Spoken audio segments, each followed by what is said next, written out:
안녕하세요. 반갑습니다. 여기는 랜선 놀이터 경복궁입니다. 반갑습니다.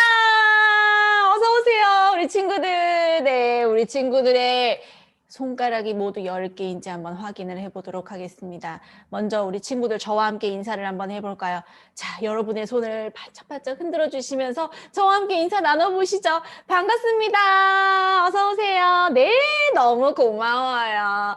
자, 오늘 지금부터 특별한 여행을 여러분께 소개해드리겠습니다. 어서 오세요. 안희선 가이드의 랜선 놀이터 경복궁으로 떠나보도록 하겠습니다. 반갑습니다.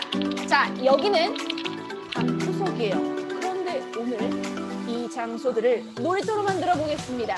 저는 궁놀이터라는 이름으로 서울의 궁궐, 박물관, 청계천 등등에서 여러분과 함께 옛 이야기를 나누고 있는 가이드입니다. 오늘 여러분과 함께 특별하게 내 집에서 발걸음 하나하나 걸어보면서 경복궁이라고 하는 조선 첫 번째 임금님의 집을 여행해 보도록 하겠습니다. 여러분의 모습이 저는 다 보입니다. 여러분 화면에서도 제 얼굴이 정확히 보이시나요?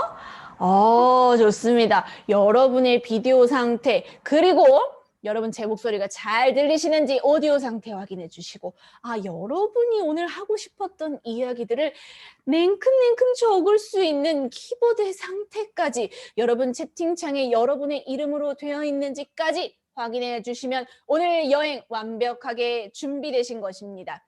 자, 이제 우리 친구들의 예쁘고 멋진 얼굴들이 저와 함께 어디로 떠나야 할까요? 2020년 대한민국에서 1395년 조선 첫 번째 임금님의 집이 만들어졌던 그 시대로 한번 떠나가 볼까요? 네. 여러분, 오늘 컨셉 바로 방구석이 놀이터가 되는 순간인데요. 여러분, 그렇다고 해서 내가 집에서 즐긴다라고 해서 여러분 가만히 있으면 재미가 없어요. 그래서 여러분께서 열심히 손으로 제자리 걸음으로, 발로 제자리 걸음으로 걸어 다니시면서 저와 함께 1시간 동안 재미있게 즐기시면 되겠습니다. 하실 수 있겠죠? 좋습니다. 자, 그러면 오늘의 코스를 여러분께 알려드리도록 할게요. 오늘 경복궁에 어떤 곳들을 만나볼 수 있게 될까요? 우리 부산시 동래구 친구들과 함께 떠날 이 경복궁의 코스를 소개해드리도록 하겠습니다. 자, 바로 여기. 우리가 지금 1번이라고 써있는 경복궁의 정문인 광화문 앞에 서 있어요. 여기부터 출발해서 2번, 3번, 4번에 해당하는 왕의 공간들을 보고, 그리고 왕비의 전각까지, 그리고 조금 궁궐이라고 하는 곳은 다양한 곳들이 좀 많지 않을까요? 그래서 왕과 신하들이 파이팅하고 연애를 벌이는 경회로 마지막으로 궁궐의 부엌, 수락관까지 가보도록 하겠습니다. 알차게 꽉꽉 채워서 재미난 이야기 많이 해드리도록 하겠습니다. 자, 마지막으로 여러분의 도움이 필요해요. 무엇일까요? 댓글과 질문 되겠습니다. 여러분이 1시간 동안 제 이야기에만 귀 기울이시는 것보다 여러분이 하고 싶었던 이야기에 저도 귀를 기울여 보도록 하겠습니다. 여러분이 경복궁을 여행을 떠나시다가 궁금했던 점들, 또 아니면 나도 경복궁에 가면 이렇게 해보고 싶다, 아니면 내가 왕이었다라면, 또 다양한 이야기들을 여러분이 채팅창에 적어주시면 코스를 통과할 때마다 여러분이 모아주신 그 질문들을 모아서 착착 제가 대답을 해드리도록 하겠습니다. 좋습니다. 자, 그럼 떠나볼까요? 바로 1395년으로 가겠습니다. 출발합니다. 자, 경복궁이 탄생했어요. 우리가 살고 있는 2020년 대한민국에서 무려 600년도 훨씬 더 전으로 가볼 텐데요. 이 시기에는 우리의 할아버지의 할아버지의 또 그 할아버지의 할아버지의 그 할아버지가 살았던 시대예요. 그 시대에 서울이라고 하는 옛 이름 한양이라고 하는 수도에 조선의 나라의 임금님이 사시는 첫 번째 집을 하나 짓게 됩니다. 이 첫 번째 집 지으신 분 누구일까요? 바로 왼쪽에 계신 분입니다. 여기는 광화문 양쪽에 법과 정의를 수호하는 해태가 딱 지키고 있는 경복궁의 정문입니다. 이 정문은 경복궁의 4개의 커다란 출입문 중에 남쪽에 해당하는 문이에요. 동쪽은 건춘문이라고 해서 세자나 왕족이 드나들고요. 서쪽은 영추문이라고 해서 신하들의 출퇴근용 문입니다. 북쪽은 신무문이라고 해서 일상적으로는 원래 통행하지 않은 일반적으로 닫혀 있는 문이에요. 그래서 여러분께서 보시는 이 광화문이라고 하는 곳은 의식이 펼쳐지거나 임금의 전용문이라고 생각하시면 되겠습니다. 여러분이 보시는 이 광화문의 모습은 사실 10년 전 다시 만들어진 모습이에요. 처음에 만들어졌던 경복궁은 임진왜란 때 한번 불탔다고 얘기했죠? 그리고 나서 다시 지었을 때, 고종이 다시 지었을 때는 100년 전 일제 강점기로 인해서 그때 한 번 더 훼손이 되었습니다. 혜태가 사자석상인데 왜 혜태라고 하나요? 라고 질문 주셨는데요. 혜태와 사자는 조금 다른 개념인 것 같아요. 혜태는 전설 속의 동물이고요. 이 동물은 그냥 궁을 지키는 역할 플러스 더해서 신하들 중에서도 사원부라고 일컫는 왕과 신하들이 나쁜 일을 하지 않도록 감찰하는 역할을 상징하기도 하고요. 법과 정의를 수호한다라고 하는 정의자의 역할도 포함되어 있어요.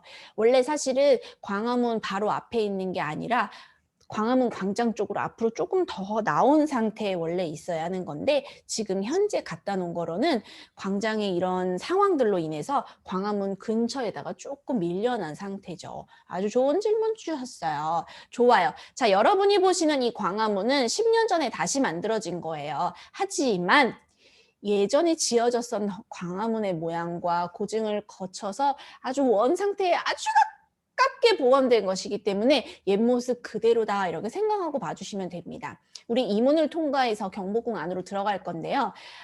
이 광화문에 옛 이름이 원래 따로 있었어요. 원래는 임금의 전용문, 남쪽 문인 이 광화문은 원래 오문이라는 이름을 가지고 있었습니다. 그런데 얘가 이름이 한번 바뀌어요. 세종 때 집현전 학사들과 함께 이름을 한번 바꾸게 됩니다. 그래서 빛으로 교화한다. 빛으로 많은 백성들을 유교 사회에 맞게 교육한다라는 뜻으로 바꿨습니다. 오늘 이 문을 통과해 볼 거예요. 자, 그러면 여러분 이 광화문을 한번 가까이 한번 가볼까요? 여기서 우리 퀴즈를 하나 풀어보도록 하겠습니다. 자, 여기가 바로 광화문의 출입문이에요. 그런데 모습이 조금 독특하지 않나요? 여러분이 늘상 출입하는 문이라고 하는 부분, 창문이라고 하는 부분들은 모양이 어떤 모양이었나요? 저는 일반적으로 약간 네모 형태, 직사각형 형태의 출입문을 많이 다녔는데요. 여러분도 그렇지 않나요? 그런데 앞쪽에 보이는 출입문의 모양은 밑부분은 직사각 형태로 직선으로 쭉 가다가 위로 이렇게 동그랗게 모아지죠? 이 부분을 무지개를 닮았다라고 해서 홍예문이라고 해요. 그래서 이 광화문에서만 볼 수 있는 독특한 문이랍니다. 조선시대 임금님의 집은 현재 5개 정도 남아 있어요. 그런데 어느 곳에서도 이 정문을 홍해문으로 보실 수가 없어요. 오직 여기서만 경복궁의 정문인 광화문에서만 보실 수 있답니다. 자, 그럼 어떤 퀴즈를 내볼까요? 출입문이 3개죠. 아주 난이도 여러분이 아주 쉽게 맞추실 수 있는 채팅창에 불이 날 수도 있을 것 같은 문제. 과연 임금님께서는 어느 쪽 문으로 출입하실까요? 왼쪽은 1번, 가운데 2번, 오른쪽 3번. 어느 쪽 문일까요? 역시 시작이 되었어요. 여러분의 이 불타는 열정이 느껴지는 이 댓글창 시작이 되었어요. 아하. 좋아요. 대부분요. 이게 문제가 쉬우니까. 근데 여러분 모습을 보세요. 이 광화문 앞을 지키고 있는 수문장이라고 하는 장수들의 모습을 보세요. 옷의 색깔만 보아도, 위치를 보아도 의복의 화려한 이 모습들을 보자니 당연히 몇 번 문이겠습니까? 여러분은 이미 해답을 찾아내셨어요. 바로 2번 문이 되겠습니다. 너무너무 잘 맞추셨어요. 오늘 이런 퀴즈들을 아주 꽉꽉 안에 채워 넣었습니다. 다 같이 재밌게 풀어보시죠. 너무 대단해요. 잘했습니다. 자, 그런데요, 여러분. 앞에 문을 다시 보니 그럼 양쪽에 왼쪽과 오른쪽은 누가 들어갈까요? 얘도 알아야 되겠죠? 자, 바로 이 사람들이 들어갑니다. 여기 네. 가운데 임금이 앉아 계신 용상의 자리를 제외하고 양쪽에 신하들이 서 있는데요. 이 신하들을 두 팀으로 한번 나누어 보겠습니다. 오른쪽에 서 있는 사람들은 조금 더 우대받았던 문관이라고 하는 사람, 글도 잘 쓰고 똑똑한 이분들이 3번 문 오른쪽으로 들어가고요. 그 다음에 왼쪽에 서 계신 무관이라고 하는 우리가 장수들이라고 일컫는 이 신하들이 1번 문으로 향하게 돼요. 원래 신하들의 출퇴근문은 경복궁의 서쪽 문이 영추문이라고 말씀드렸지만 의식이 펼쳐졌을 때 누가 어느 쪽 문으로 들어가느냐 이렇게 생각해 주시면 돼요. 이 토지에 있는 모든 것들을 다 다스린다라고 하는 의미가 담겨 있었는데 나중에 해와 달이 추가가 되었어요. 그래서 해, 달 5개의 산봉우리 뜻을 가진 한자들을 엮어서 일월오악도라는 이름이 붙었습니다. 또는 일월오봉도라고 하셔도 돼요. 오늘 이 그림까지 멋지게 찾아내셨습니다. 이 그림 아래쪽에 보면 파도가 넘실넘실대는 부분까지 보실 수 있는데 이 부분은 조선의 모든 토지에서 흘러나온 물이 임금의 덕이라고 생각하세요. 그래서 임금이 태평성대를 만들어내기 위해 임금의 멋지고 지혜로운 덕으로 다 백성을 다스린다라고 하는 뜻이 담겨 있답니다. 좋아요. 파도죠. 맞아요. 폭포로 시작해서 내려와서 토지 곳곳 전체에 파도처럼 임금의 덕이 퍼진다고 생각하시면 돼요. 맞아요. 이게 땅 같잖아요. 맞아요. 저도 처음에 이게 사실 파도인 줄은 몰랐어요. 하얀 부분만 다 파도고 물인 줄 알았는데 갈색으로 표현되어 있는 동그랗게 돌처럼 그려져 있는 이 부분이 다 물줄기, 파도가 넘실대는 부분을 표현한 거라고 합니다. 우리 친구들 관심 있게 봐주셔서 감사해요. 자, 그럼 우리 마지막 용 부분을 한번 찾으러 떠나가 볼까요? 자, 이 용은 어디 있냐면 바로 천장에 있습니다. 오늘 이 용을 여러분과 함께 찾아보도록 할게요. 여러분, 이 첫 화면에서 이미 찾으신 분들도 계실 거예요. 자, 이 근정전 내부 안에 보면 나라의 의식을 마무리하고 안쪽으로 들어가서 신하들과 함께 서 있는, 앉아 있는 임금을 만나실 수 있습니다. 바로 저 어탑이라고 부르는 저 계단을 타고 올라가면 임금의 의자가 보이시죠? 두 겹으로 돼 있어서 임금의 힘을 조금 더 드러낼 수 있답니다. 우리가 아까 만나봤던 모서리 부분에도 한 곳 한 곳 다 빠지지 않고 금빛 용으로 장식을 해놓았어요. 용이라고 하는 건 하늘로 승천을 해야만 나라를 멋지게 만들어낼 수 있거든요. 그래서 늘 용이 표현될 때는 직선으로 표현되지 않고 꾸물꾸물 곡선의 형태로 마치 하늘로 뻗어 나가듯이 문양을 새겨 놓습니다.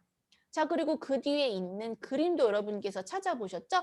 이 그림은 병풍의 형태처럼 늘 뒤에 서 있다고 해서 1월 5악 병이라고도 이야기하기도 해요.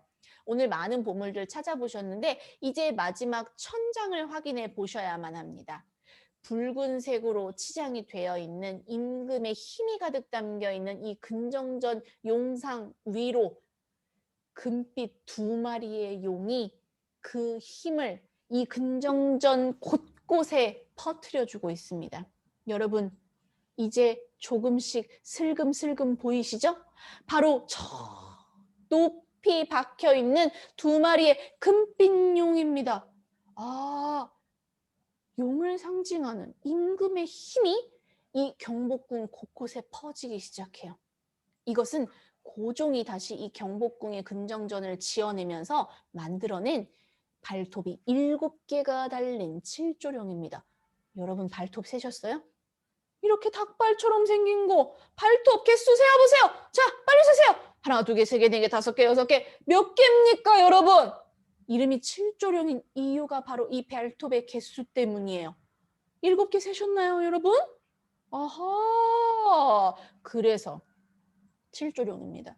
발톱을 왜 7개로 만들어놨을까? 처음에는 중국의 황제의 나라가 아니라 왕의 나라, 제후의 나라에서 처음에 용의 발톱의 개수를 4개부터 사용한 4조령을 썼는데 이게 시간이 가면 갈수록 개수가 늘어났어요.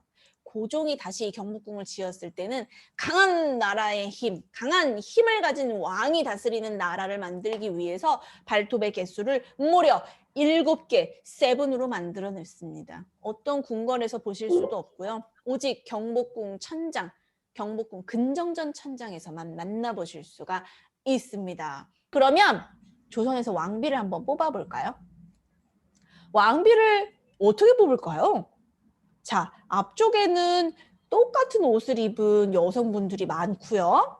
뒤쪽에는 왕실 어른들이 면접을 보고 계세요. 아, 왕비는 왕실 가족 어른들이 면접을 보면서 뽑는 거구나를 알 수 있습니다. 이 면접을 하는 방식이, 이름이 정해져 있어요. 바로 간택이라고 하는 겁니다. 엄선해서 뽑아낸다는 얘기예요. 마치 회사에서 인재들을 이렇게 발탁하듯이. 그런데 왜 면접을 볼까요? 더구나 당사자인 왕은 면접을 못 봅니다. 결혼식 때가 돼서야만 얼굴을 볼 수가 있어요. 이게 웬 말이에요. 지금은 어떻게 남자와 여자가 서로 사랑을 해서 나중에 결혼을 하잖아요. 그런데 옛날에 왕께서는 면접에 참여하실 수가 없어요. 왜냐하면 왕비라고 하는 사람은 왕의 부인이기 이전에 조선이라고 하는 나라의 또 백성의 어머니예요. 그래서 인품, 그 사람이 가진 마음을 보기 위해서 왕실 어른들이 면접을 본다라고 해요. 그 면접의 순서를 한번 볼까요? 이 면접을 보기 위해서 먼저 거쳐야 될 과정이 하나가 있는데 그게 뭐냐면 전국에 금혼령을 내리래요. 에? 이건 전국에 모두 결혼하지 마. 잠깐만 스탑 하는 거예요. 왜?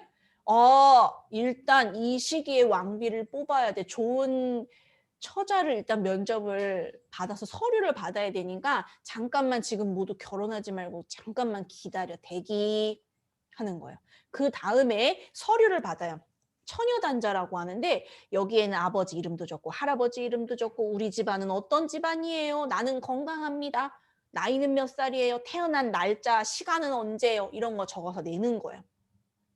그리고 나서 그 서류들을 받아서 3번의 면접을 봅니다. 야, 3차 면접까지 보려면 정말 힘든 과정이에요. 몸과 마음이 정말 튼튼해야 돼요. 이렇게 3번의 면접을 거쳐 최종적으로 3번째 면접, 삼간택이라고 하는 면접을 거칠 때 최종 3명이 올라갑니다. 이 중에서 단 1명만이 왕비가 되시는 거죠. 나머지 2분은 어떻게 되느냐면 최종 면접 3간택이라고 하는 최종 3번째 면접에 올라오신 분들은 나머지 2명이 떨어져도 나중에 나가서 결혼을 못해요. 이미 최종 면접에 올라오신 이 3분은 이미 왕의 여자가 됐다고 생각하는 거예요. 나중에 혹시 이 왕께서 왕비를 들이시고도 후궁을 또 얻으셔야 할 때 이 2분 중에 선택을 하시기도 합니다. 조금 조선시대 이 3번 최종 간택에 오르신 분들의 삶이 그렇게 녹록지는 않아요. 그쵸? 맞아요. 자, 그리고 최종 선택된 이 한 분은 그 날 최종 면접이 통과한 날부터 집에 못 가십니다. 궁궐에 있는 별궁에서 한두 달 동안 교육을 엄선해서 받으시면서 왕비가 될 수 있는 그 자세와 마음가짐 교육을 받으세요. 그 다음에 왕과 함께 어떻게 결혼식을 올리시는 거죠. 화려한 복장을 하고 드디어 나는 조선의 국모다. 이 생활을 시작하게 되시는 거예요.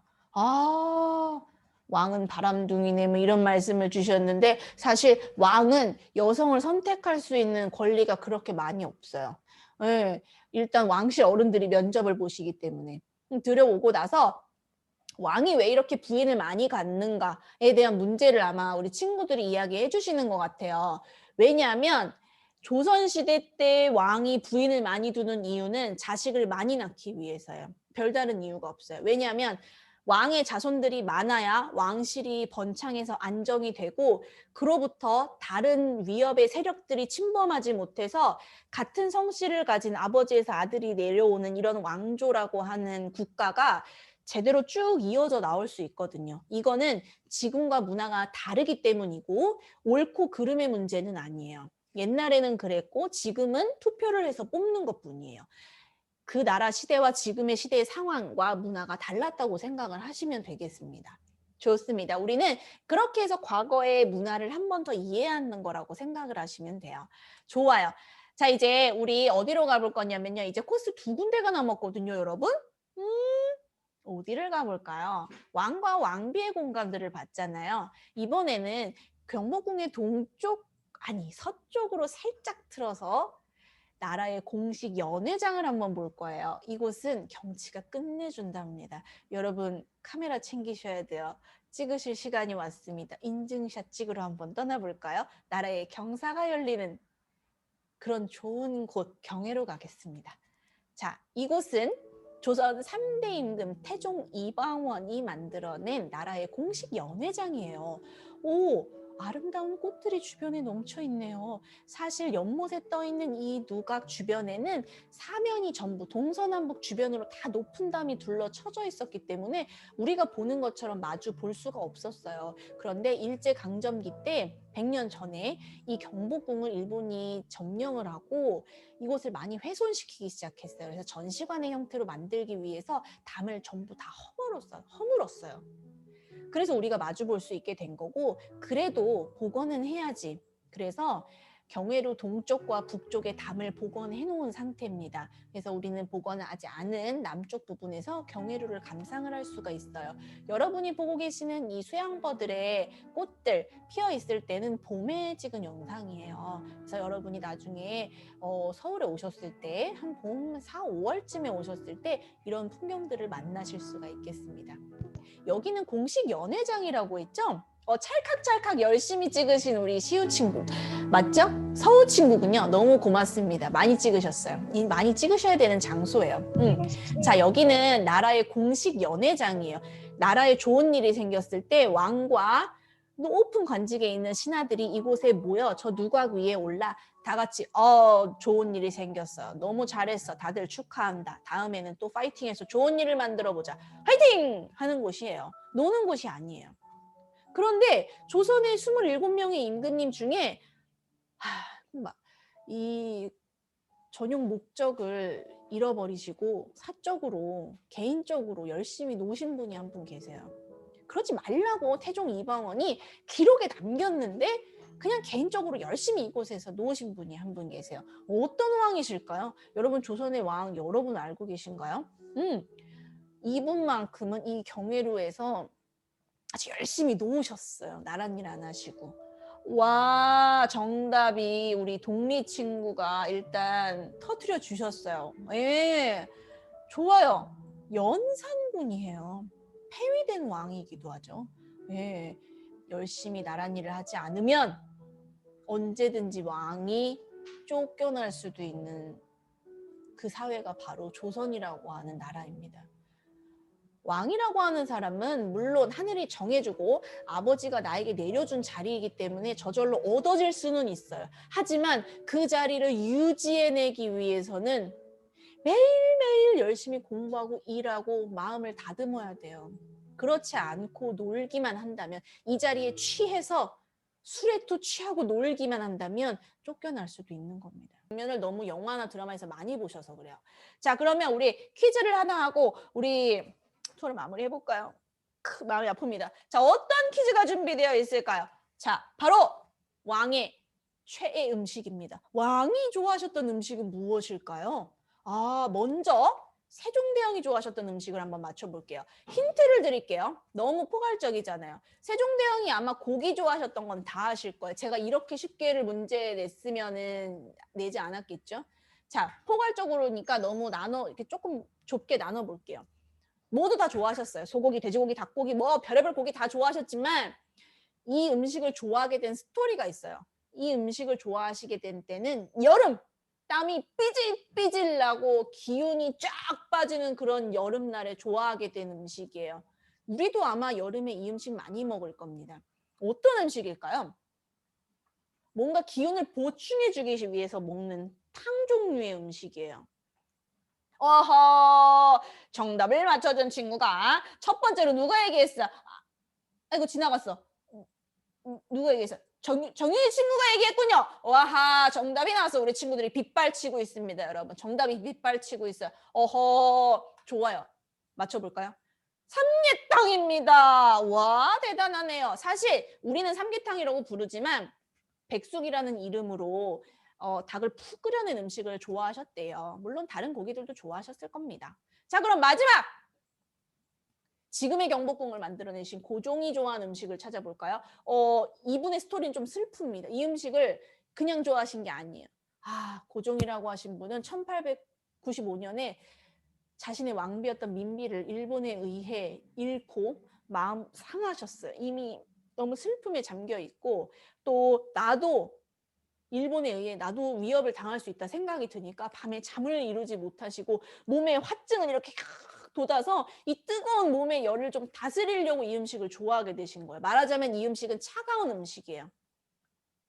커피도 좋아하셨지만 여러분이 다 커피를 이야기하실 줄 알고 제가 이 문제를 낸 거예요. 커피가 아니라는 얘기지. 네, 차가운 음식, 아이스 아메리카노 적으시면 안 돼요. 자, 커피가 아니고 이거는 국수예요. 이쯤 되면 정답이 나와야지. 화를 다스리기 위해 먹는 차가운 국수가 뭐야? 그렇지. 누가 얘기했어? 연지 친구?